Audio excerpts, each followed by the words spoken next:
teamwork, collaboration, conflict resolution, communication. And the literature speaks to this quite a lot. And but in the same breath, you could argue based assessment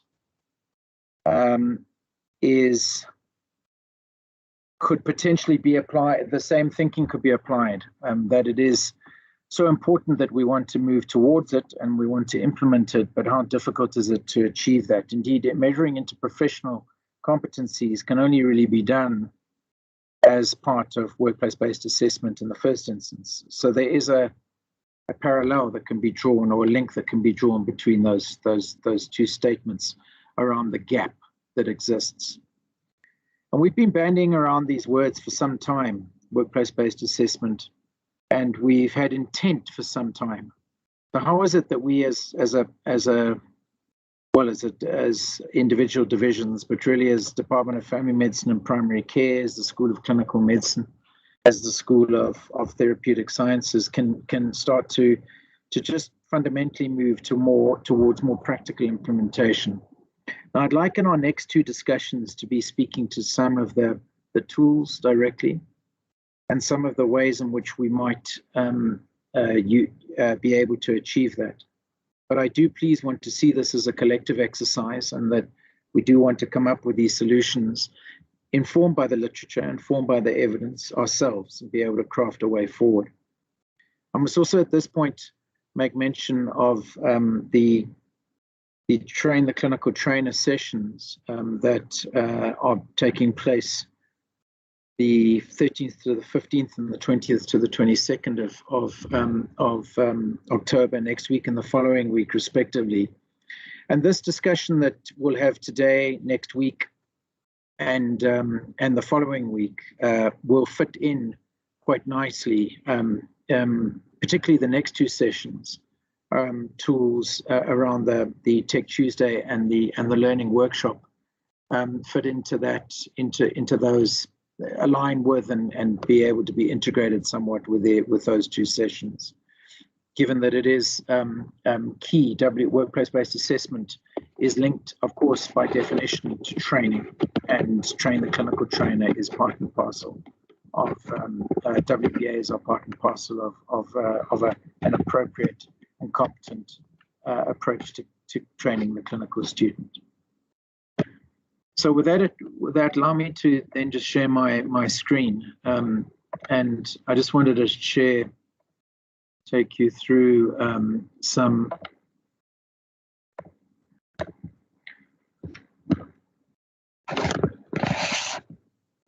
slides as a way to just get our conversation started.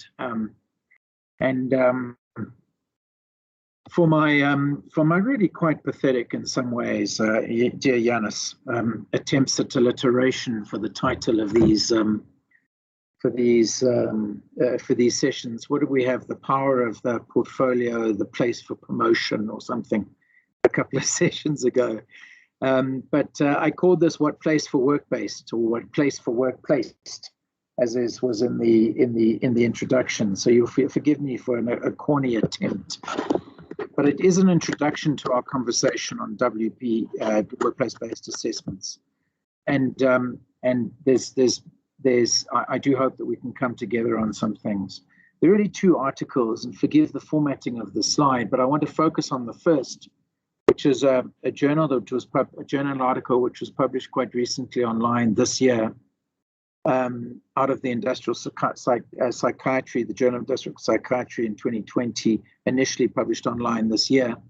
There's a second article that I want to make reference to, but there are a number of different articles, not least that are going back some years now, by such illustrious educationalists as Ollie Tenkate is one, Kees van der Vleuten is another, who have been writing about workplace-based assessment and programmatic assessment and the links between the two for some time.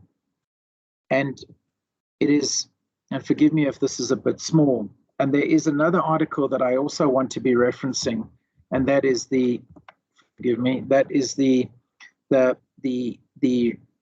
article written by John Orsini and Vanessa Birch that formed part of the AMI guide back in 2007, if I recall correctly. Let me just move my slide.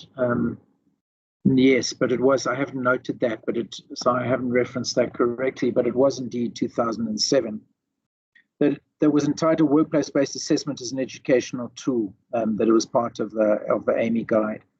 Vanessa Birch is one of our quite eminent health sciences educationalists, and who has been linked to the University of Cape Town and was many years professor of internal medicine, and I think headed up the department there, but has had a leading role as the president of, if I'm correct, of SAHI,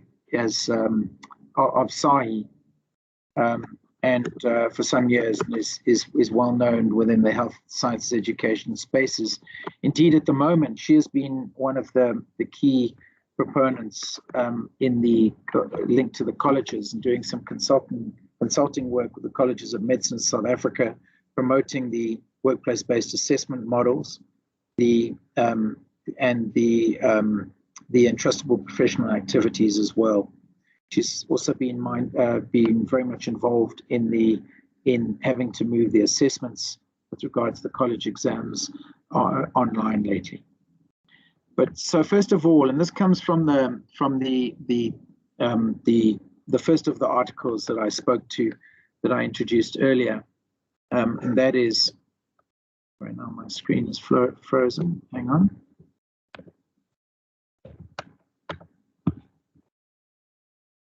Okay, this first journal, this 2021 journal, that WPA entails the evaluation of daily clinical practices employed in their working situation. Simply, it is an assessment of what doctors actually do in practice. And it has specific characteristics in that, on account of it being workplace-based, which doesn't always happen appropriately and successfully though, is that the content of the training program, the competencies inspected as outcomes, and the assessment practices are aligned. It is a vehicle by which to do that. Secondly, that the trainee feedback critically is provided during and/or after assessment, and that assessment events are used strategically to steer trainee learning towards the desired outcomes.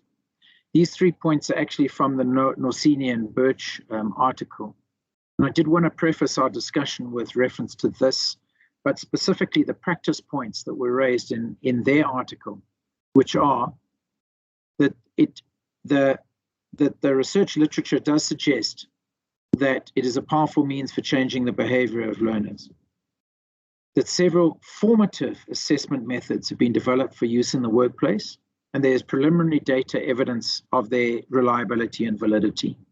Remembering that this, colleagues, is a 2007 article, and indeed for formative assessment, there is quite strong data now of the reliability and validity of the tools used in workplace-based assessment, one of which, quite critically, is the Mini-CEX. The efficacy of feedback is enhanced if it is consistent with the needs of the learner, focuses on important aspects of the performance in the workplace, and has characteristics such as being timely and specific. Faculty development, though, is absolutely critical to the quality and effectiveness of formative assessment. Strategies to encourage the participation of faculty are critical to the successful implementation. And then strategies to encourage the participation of faculty are critical to the successful implementation. Sorry, that's a repeat. So just to pull out a couple of their practice points that I do want that are mentioned time and time again in the literature. And that is, one is that it does speak to the powerful means of changing the behavior of learners. Secondly, that there is reliability and validity around formative assessments. Thirdly, that that the quality and efficacy of the feedback is critical, that faculty development is absolutely critical, and I'm going to put this as a separate bullet point, which I attempted to do, is that the strategies to encourage the participation of faculty are critical. And I want to reflect a little bit on where we are at with respect to those particular points going forward.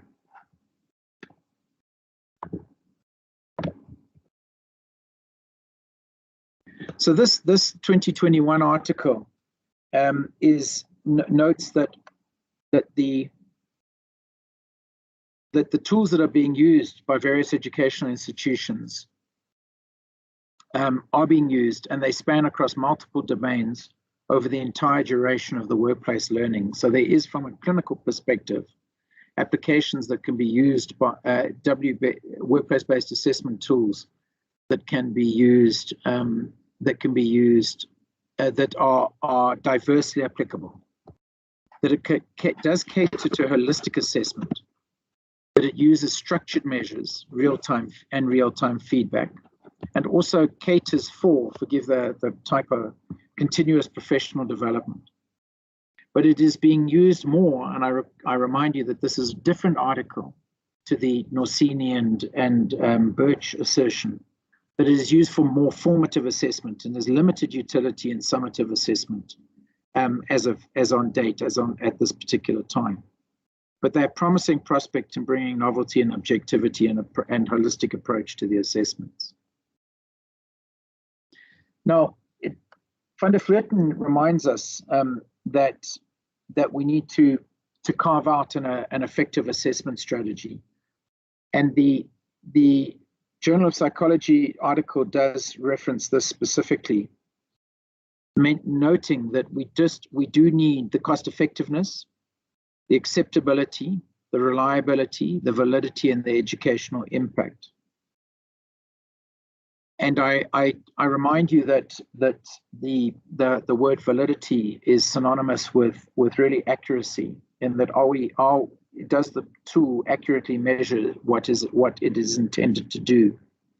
Reliability can be phrased as reproducibility, perhaps, in that if I measure a student now and the same assessment is done in a week's time, not for that student having received any additional instruction or training, am I likely to get the same result? Acceptability, to all involved, in cost effectiveness,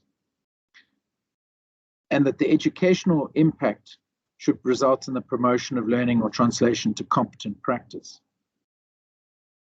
Now, there are many advantages, and you'll forgive me if I might gloss over these a little bit, because I think the article that has been shared with you, and indeed Norsini and Birch and the third article that I referenced in my initial slide, do speak to the fact that there are many advantages, and allow me to be cynical somewhat in that many advantages in theory.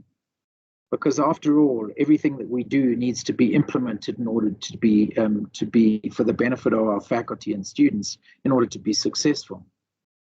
But if you do think about the Bloom's taxonomy of trying to align the learning outcomes with the training, with the assessment in a three-way alignment, one to the other, the advantages of a WB workplace-based assessment are quite critically are there for the taking, if I might put it in that way. Taking is the critical issue, but the very structure of the fact that the assessment of the individual is in its working environment brings the assessment closer to the true training environment and reduces the artificiality. The assessment may be woven around the work without much disruption in work or any additional effort. Now, I confess that I've been speaking about this for some time now, and we'll pick it up again in this conversation and in the next 2 weeks.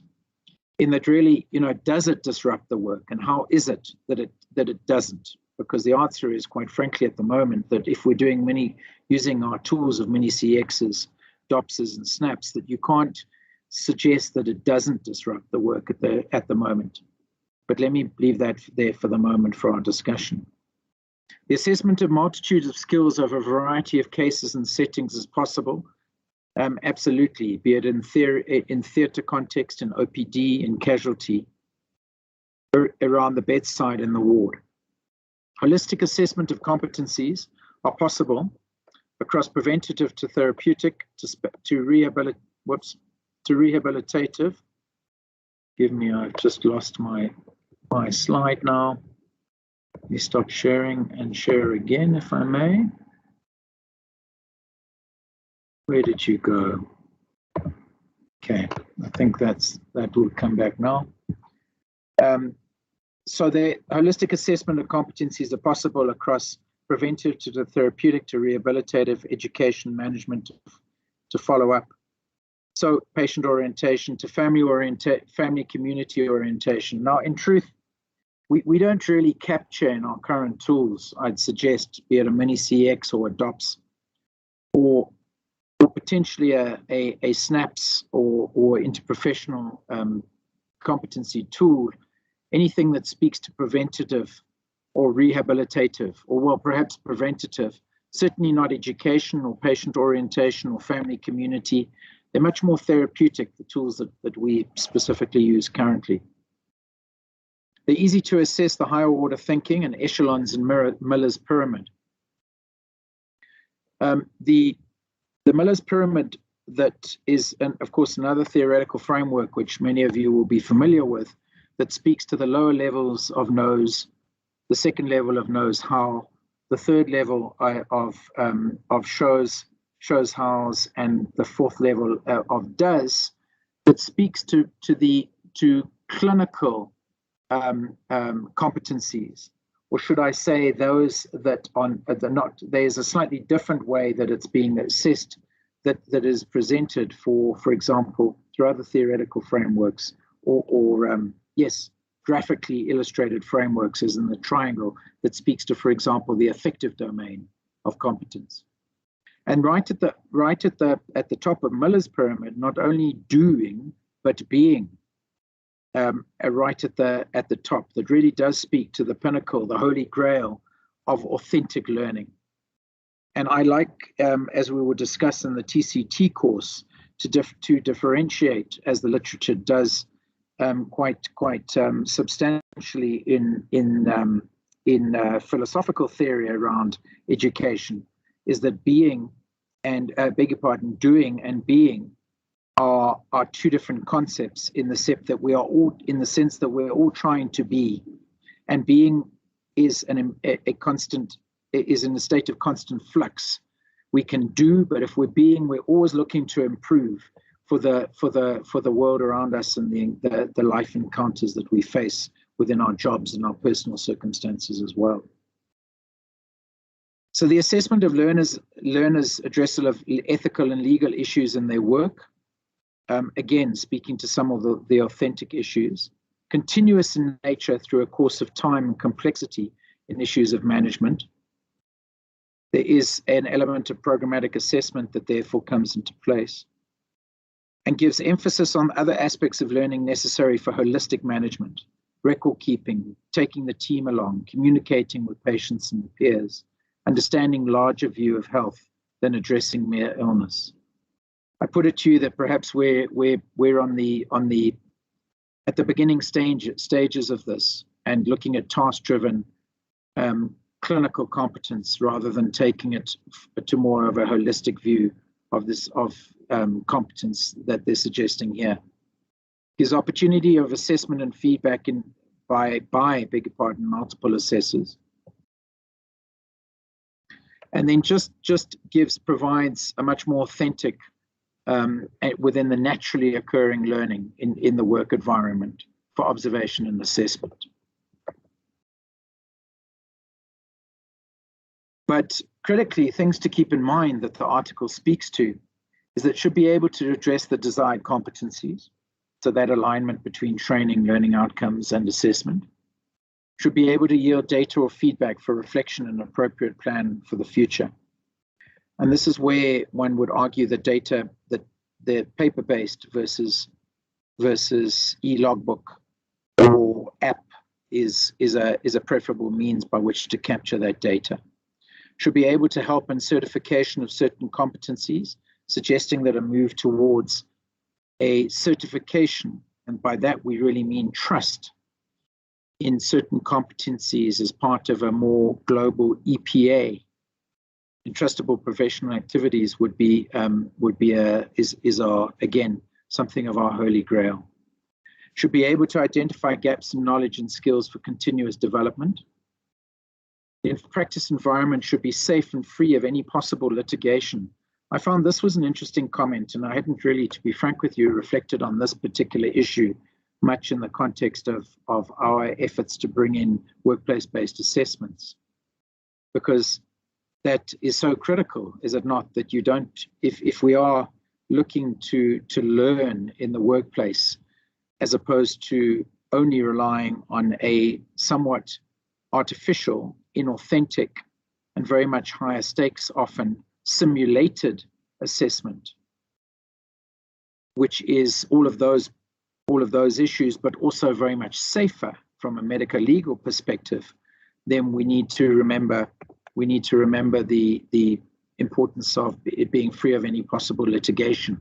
I'm reminded of the ethical considerations of having a real live patient, colleagues, a real patient in the College of Medicine exams, in that at a postgraduate level, it's moving has moved quite rapidly over the last few years to a simulation as opposed to real patients being presented. Should be easy to conduct and acceptable to a broad range of participants, all of the different stakeholders. And I wonder if it's not the assessors that where we are currently struggling. Design tools should be adequately reliable and valid, and then ranges across a wide matrix of competencies. This is a list of the different tools that are, and there are 15 of them that were quoted in this particular article I shared. And I won't go through all of them, but I did want to just mention a couple, and the first two, in fact, those are two separate tools. Of course, the Mini CEX and the direct observation of procedural skills are the two that we currently have in practice. What is not listed on this particular, what is not listed here in this article is the SNAPS tool, which is a tool that is used within our Department of Family Medicine and Primary Care, predominantly in the context of the Nelson Mandela Fidel Castro program, that speaks to a significantly more learner-centered tool than a patient-centered tool that is the Mini CEX. And we'll come back to that particular tool a little bit more in our discussions. Now, there are a number of different tools, and the clinical encounter card is something that I did also want to share with you, and I do want to just speak to as an example. I wanted to share with you, please, if I can just find it, the Norsini article that does, if you can see this, that does speak to that particular tool that helps us to understand it a little bit more. I hope you can see this. So the clinical encounter card, just to quote from this particular article, the Norsini and Birch one, is developed at McMaster University, similar to the Mini CEX. And so, yes, it's just essentially doing the same in terms of scoring the following dimensions, history taking, physical examination, etc., that you're familiar with. And they also scored using a similar 6-point rating scale or similar rating scale. And critically, as we'll come to, the grading of that and the descriptors that inform the reliability of use of these particular grading systems are critical. And then these 4x6-inch scorecards are used simply to provide space for the assessors to record the feedback given to the trainee at the end of the encounter. Now, the way I saw it, because I'm not familiar with this particular tool, is quite simply, I just saw it as being trying to make the paper-based engagement, the paper-based tool, as practically recordable and storable and transferable as possible, and that this sits in the hand, is then marked and signed, and whether given back to the student or given whether kept by the faculty was something that I wasn't clear on from this article. But then are kept as a record of the student's performance. It's something that could be easily, as a paper-based entity, be easily stored and returned essentially to the academic office.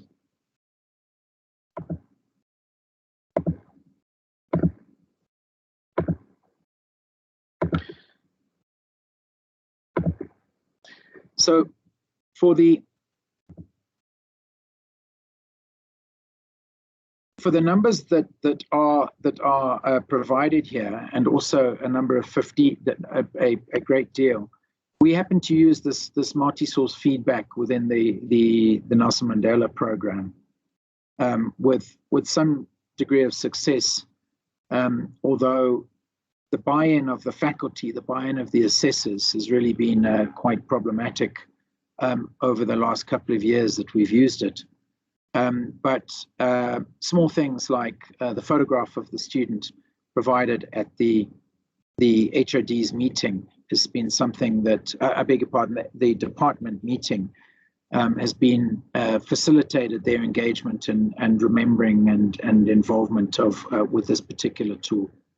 But the others, be it the QI project, and yes, that we do, but we don't call it a classic workplace-based assessment. The clinical supervisor report, the educational supervisor's report, these are more aimed at perhaps the postgraduate program, not least because they deal with far fewer numbers of students, which I'm sure you'll agree, because the work that has to go into clinical supervisor reports, educational supervisors reports, and certainly portfolios are, particularly if they are paper-based and they are driven by the assessor, is quite simply not doable from a feasibility perspective and practicality perspective that Van der Vleuten, demands that we are mindful of.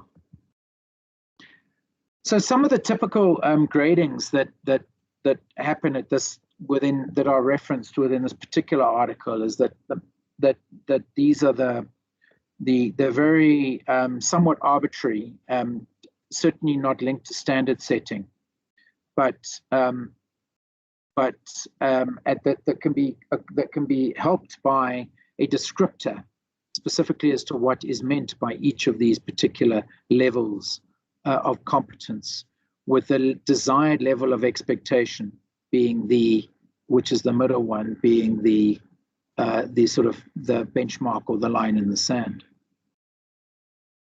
So this is, of course, a critical slide that I think we're facing time and time again, and that this article certainly does speak in some detail to. And that the inability of assessors to spare time for supervision and WPBA from their busy schedules, and that in itself suggests that it is not as integrated into the service. And it's somewhat contradictory in this article, and that on the one side they're wanting it to be integrated within the workplace and not disrupt, is the phrase that is used, the service delivery, but at the same time that does in reality form some of their one of the constraints. The lack of adequate number of trained supervisors, inadequate alignment of the assessment tools with the workplace culture and setting, lack of desired standardization of tool for the given cultural or educational context. I think we have a standardized tool. And I must differentiate between standardized and standard setting in this instance, because standardized we have, standard setting we don't, but we don't want to necessarily standardize the training across all of the different sites, so that each of those different sites is one's able to customize appropriately within that context. There must, however, be a framework within which we are working that speaks to that is common and is standardized, and that does, if you'll agree with me, colleagues, the specific tool is or specific framework is, of course, the core curriculum. The lack of communication of change in the model of assessment to the concerned party and poor change management to be able to introduce WPBAs. Conflicting evidence of the effectiveness of reliable assessments tools and perceived unnecessary replacement of time-tested old methods of assessment, not least of which is the end of rotation, high-stakes engagement. Variability in assessment over time, domains, and multiple assessors, and the uneasiness of students and faculty towards the acceptance of WPBA. Now, the variability in assessment over time, domains, and multiple assessors, Van der Vletten's case for programmatic assessment, in which he speaks of multiple low-stakes assessments with feedback, appropriate feedback, suggests that any bumps that you might experience in reliability and validity are ironed out for having multiple assessors. And it's with that in mind that if one can get a large enough a cohort to be developed as faculty, to undergo faculty development, then to all be on the same page in how we run what we are looking for in a mini CX, in a SNAPS, in a DOPS, then that is likely to improve our validity and reliability.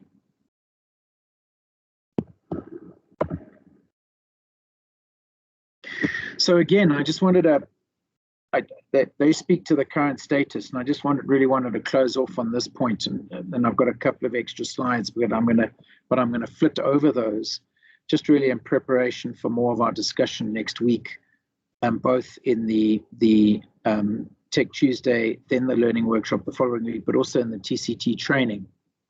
And that is this naturally working environment, the authentic learning that we really have to promote. We don't have an option but to try to make this work for that particular goal and the attractiveness of that particular of assessing, training and assessing authentically. Yes, there's assessment of multiple domains that are not potentially done by traditional modalities. I don't think we're there yet.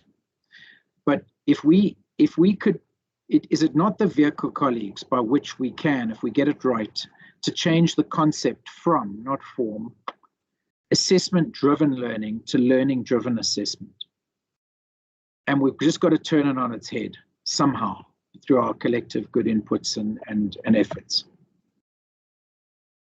But it must be said that because of the challenges of, and this the last point speaks to this, of its robustness, reliability, and validity, and the difficulty of getting trainers adequately competent in assessing students with these tools, that it's found its place in formative assessment and not really in summative. Though if we're limiting each of the WPBAs to a 0.5%, and we are mitigating for the reliability and validity being so poor by A, making it low stakes summative, and B, doing 20 in a rotation, then are we not ironing out some of those? Now, a quick look at some of our own tools, and this is the SNAP, Mini CX, and DOPS, and I just to place some of this thinking in context. You know, in the NMFC program, we have what we call the leaf encounters, and it's actually a leaf. A leaf is split up into different contexts. The one is it's LE and then LEF and then LEAF. The LE just by itself is a learning encounter. And you record all of those in your logbook. And those are not assessed, nor necessarily are they given, they are not given does not involve a trainer or an assessor or clinician giving feedback. It speaks to the self-directed learning of being in a ward where there is a patient who is admitted as a hypertensive emergency, and allowing that Mrs. Ndlovu, who has that particular presentation, to inform, beg your pardon, to initiate the learning of the student as an LE. There are X numbers, and I'm sure our BCMP colleagues will attest to this, or have a system in place. There'll be X numbers that are expected of LEs as part and parcel of a portfolio. We then a proportion of those may be presented to the trainer, and that's LEF, because LEF is provided. There would always be feedback that is given to that particular student. But there's only a certain proportion that are given that are full LEF encounters in which feedback is given, but it becomes part of a formal assessment. Now, let's take a Dr. Molepo, for example, who comes on board as as a clinical educator, and I think is on this call quite possibly, comes in and has a certain, understandable for her high levels of expectation of herself, has a certain level of concern and anxiety about wanting to work with these WPBAs. However, if she starts off with the engaging in facilitating the LEs, B, working on LEFs, and then moving to LEAFs when she's comfortable, which would be quite quick for her considerable competence and maturity in her particular field. Then it lessens the anxiety.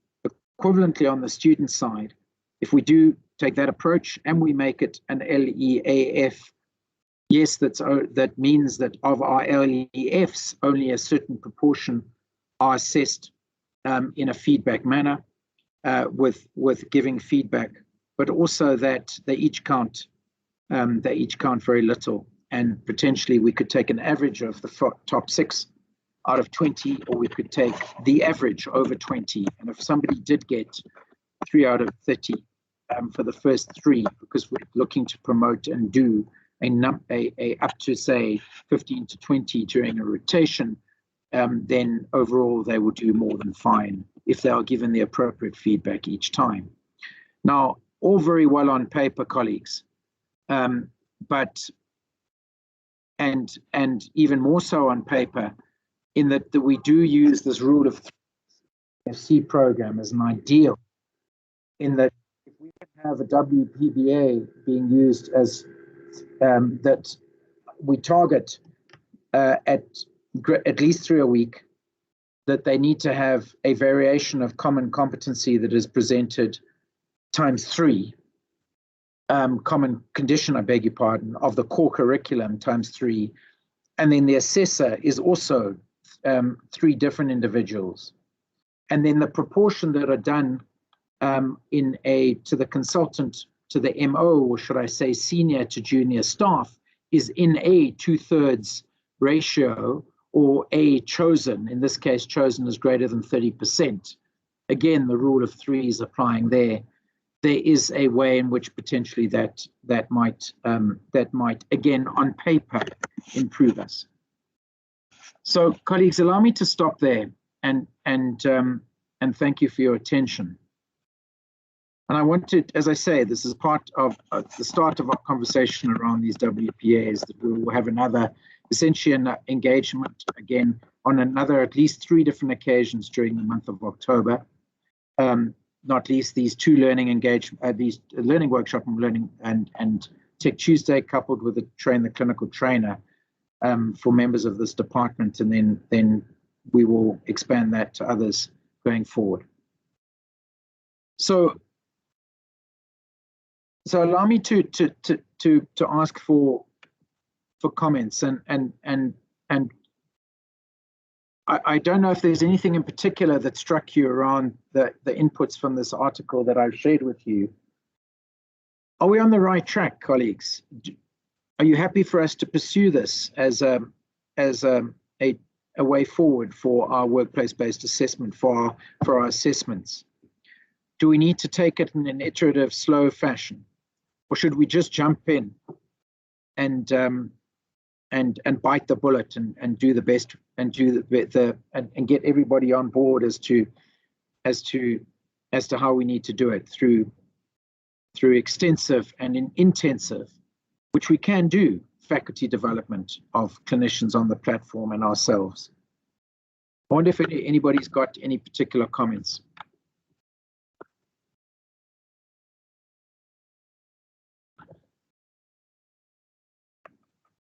Scott, go ahead. Thank you, sir. Good afternoon, everyone. My colleagues, it's Scott, and thank you, Richard, very much. Good talk, and it's really apropos and appropriate, particularly during COVID times, seeing the advantages that a programmatic assessment can do in the work-based assessments. And I mean, DCMP has been doing the work-based assessments for quite a number of years, using our e-logbook to capture it. But what I really like about work-based, I mean, there's multiple things, but I just wanted to zoom in on the feedback part. I mean, to have it a really valuable feedback tool, and I haven't seen that leaf before. I really like that, and how some of the assessments provide some feedback, and then the different. I was just talking with Tumi today about how we could do some type of work-based assessment for our year one students when they go to OPD and they see undifferentiated patients, and they've been on the ward, so now to be first-time undifferentiated patient, we've been building them up how to present a case. So we'd really like them to see in pairs a patient at the OPD and then present to one of our tutors, our facilitators. And we want to be able to assess them on their presentation. But I was telling Tumi, I'd also like that to be a learning event. So how can it be an assessment for learning, not just an assessment of learning? And I think that LEAF addresses that. But also maybe we could talk just a little bit more about that, your thoughts on how we get these work-based assessments to be really feedback focused. And how does the e-logbook help with that? The development of the doctor, or what uses ComCare.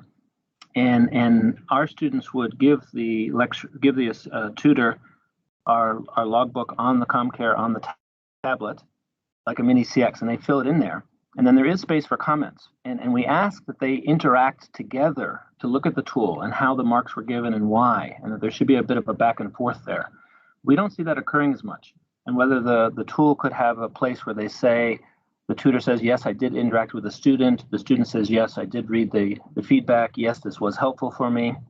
Or that idea that I think the doctor incorporates, these red lights, yellow lights, green lights, like how the student is doing on interacting with certain skills or having completed certain work-based assessments. And as it's showing improvement over time, red light, you need to do more.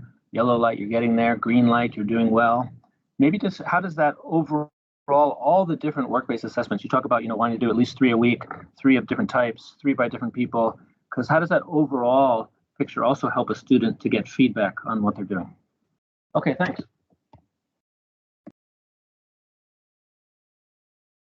Scott, thank you.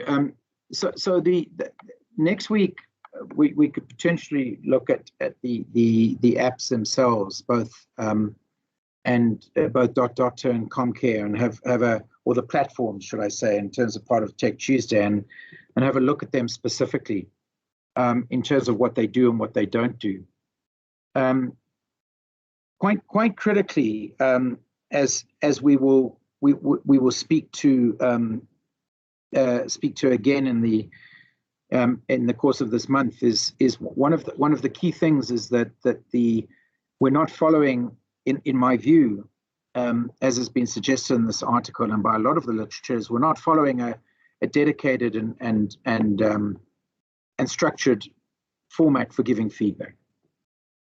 And there are really 5 methods of feedback that we need to be just doing as rote, just doing every single time we engage with the student. The Aloba method is a slightly more focused than the Pendleton method.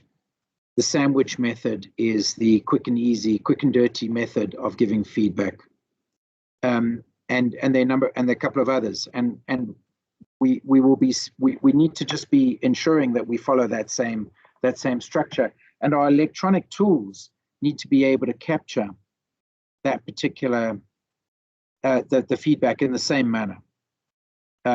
And And if we could do that, then we really would be on a good wicket, because the selling of a particular principle is only achievable if everybody understands, and everybody understands the tools by which we're delivering on that principle, and those tools need to be standardized. And so the feedback that we're giving also needs to be standardized, and we need to be measuring it or documenting it, so that then yourself as a division head can be documenting, or can be M&Eing, monitoring and evaluating the quality of feedback that is being given by your team members and the clinicians on the ground. I think we need to get to a point where if feedback wasn't given, like medical notes, if it's not documented, then it wasn't given. Regrettably, though, if in the real time, it can have quite a negative effect if it is given inappropriately, and as it always is at the moment, not documented. So we'll have to just take it further and see if we can develop A, that feedback, and then B, the engagement with the particular tools. Thank you, Scott. Shira, go ahead. Thank you. Nice. Welcome. Thanks, Richard. Thank you very much. Came in from, an 8 to 5 meeting. Why am I echoing here? Sorry. Okay, I just wanted to say, in a really interesting article, and thanks so much for presenting it to us. This is something that I've been struggling with for ages, not just in the medical program, but across the programs. The therapies and the dental students, everybody has some sort of workplace-based adjudication that goes on. And there seems to be pushback from students with regard to fairness and also inherent bias. And I think that that's something that it's really important to try and head off before it actually happens. So I note Daniela's comment in the chat that maybe we should start slow and develop some sort of best practice for small pockets of students, and then expand that through faculty development to any facilitator who's going to be giving some kind of assessment. Because if there is a way, a 1, 2, 3 of doing that assessment, so you give it, you document it, and then perhaps you wait for student comment, and that's also documented, then we have availability of big data. Because big data per student will make a big difference of various points, as we've said, with Van der Vleuten and the programmatic assessment, but also you'll be able to pick up trends with clinicians of giving feedback to specific types of people. And that will not go down well with the clinicians, I'm sure, but I think it's important, because I think that to develop the kind of transparency that we need for workplace-based assessment, in order to help students genuinely, then we need to be able to capture absolutely everything as it happens, and I do think that it's possible, but I think that starting small is a good idea, because we need to workshop how it's going to happen, that the to and fro and the capturing happens all at once. So I think for Tech Tuesday, it might be a great idea to have a look at what's out there and what other people use, and then what we could possibly use. So thanks for pulling the conversation forward. Thank you, Shira. And so please, you could join us. Thank you. I know you're so busy. So the .doctor, the ComCare platform, ePass, Scorion, Logbox, these are 3 that have been spoken about and used to some extent, in the postgraduate context, linked in with the colleges. I think it's Logbox that is the predominant one in the college level. Scorion, the College of Family Medicine, Family Physicians rather. It's our academy, the South African Academy of Family Medicine is looking at, Family Physicians is looking at this at the moment for the postgraduate training around WPBAs. And ePass has also been tinkered with. So perhaps yes, we can look at these perhaps 4 or 5 next week to some practical purpose to see as to what they are and how they work. I can't, for me, I feel that I don't know that we can underestimate the potential of the digital platform for A, the collection of big data, and B, the ease of use that for it being so handy and accessible. The 6x9-inch card or the 4x6-inch card that Vanessa Birch spoke to and John Mossini in their article Mossini is sort of the same size as a smartphone, and it's in that context that it's sort of easy to use as opposed to a logbook, etc., a paper-based logbook. The doctor, we're looking to capture a voice note as well. It's not only written, but the voice note that just provides that it's more for standard setting as I see it. And I must look up the literature for the benefit of a voice note in its assessment for WBAs, because you can't really quantify a voice note easily. But if a student has not been timeous and turned up slovenly, or looking slovenly, has been late, or just didn't engage well, and you can just drop a note on the voice note. All very good in practice, but I mean in theory. But how do we implement it? How do we actually operationalize it? Thank you. Are there any other comments? Mervyn, go ahead, sir. Thanks, Prof, and thank you for a very challenging talk. It's taken me to a new level in my thinking about how I deal with things. And one of the things that struck me in your mentioning this workplace-based assessment is, how do we get consistency between the educators? We are frequently exposed to different levels, both of skill and of experience and of attitude, when students present their mini CXs. And obviously the people who have evaluated them haven't taken the time to think about how important this is, or they don't appreciate it. So how do we maintain or acquire the consistency between people who are evaluating the problem? Mervyn, thank you. I'm gonna come back to your point, if I may. Let's because that you raised some very interesting questions. Let me bring Daisy in, and you're welcome.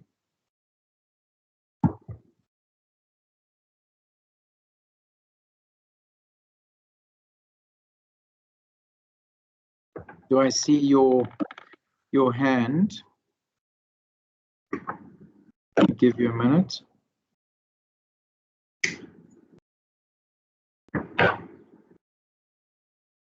Daisy, I think you're still on mute. If you are, okay.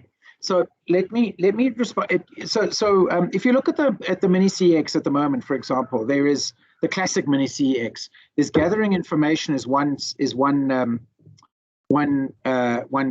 domain. Patient-doctor rapport is one domain. Gathering information is a second, and for example, a third is clinical reasoning. Not in our classic one at the moment, but not in ours, but in the classic mini CX. Now, how do you easily distinguish? How would an Aviwe and a Jennifer and a Richard know how to distinguish between those two appropriately? Now, Jennifer on her own would do very well in doing that. So would Aviwe. So would Richard. But so that Jennifer, Aviwe, and Richard are all on the same page with respect to doing that, we've got to get in a room and talk about it. And we've got to see a video, and we've got to see that we're all on the same page with respect to that. And the online platform that we have, that we are able to develop now, and with COVID times, we're much more adept at doing so, allows us to then put these on, have a faculty development space, so that then the vision would be that, across all the different academic health complexes, clinicians could look at those videos and self-evaluate themselves. And then the discussion can go from there, and we can all build together. But it's a real challenge to be able to do so. But the key for me, Mervyn, is to get in the same room and do it ourselves. But critically, we want to be sure that we don't make Aviwe into Jennifer into Richard. Completely so. And so therefore if we dedicate enough faculty development so we can all get on the same page, but in fact the same student is being evaluated by Aviwe, Jennifer, and Richard. And then we are able to, the nuances that Aviwe brings, plus the personalized look that Jennifer brings, plus the completely quirky and odd way that Richard engages with the assessment, will iron itself each other out if we can get six of each from each of us, or we bring Scott and yourself and Anastasia in to evaluating the same student. So in other words, we don't have to standardize everything. We can mitigate for the differences appropriately, which is different to standardizing. Standard setting, though, is different, and we've got to standard set in that they need to, on day one, at the beginning of internship or at the beginning of their BCMP career, after the undergraduate training, be able to manage this to this level of competence. But again, we've just got to be able to get in the room and talk through these things. So, which is why we're going to really be doubling down on our faculty development, and it's this group that we need to be doing it for principally, and then we go to our joint appointees, in my view, so we can get it a little bit wrong for ourselves within WITS and work out how our faculty development can work properly, and then we take it out there. Is the thinking. Okay, but I hope let's. It's 17:05, so I've gone over time, and so allow me to leave it there. And thank you very much for your engagement today and for listening to me. Again, I'm speaking too much than I should, but hopefully the next two sessions, Tech Tuesday next week, the learning workshop the following week, and the TCT training, we can engage much more on this. We're gonna watch a couple of videos together, and all assess the student, the trainee together, see what we come up with, and try to get a little bit more on the same page around these WPBAs. Colleagues, thank you very much, and do have a good evening.